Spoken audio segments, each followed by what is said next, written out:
نژاد عشقه، از تو از ترانه لبریز، یه دنیا غم توی صدامه، مثل سکوت تلخ پاییز.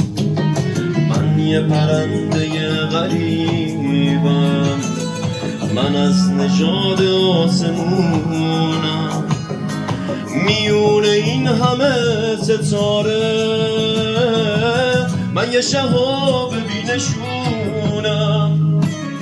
ازم نخواه با تو بمونم، تو هیچی از من نمیدونی، اگه بگم راز دلم را تو هم کنارم نمیمونی. ازم نخواه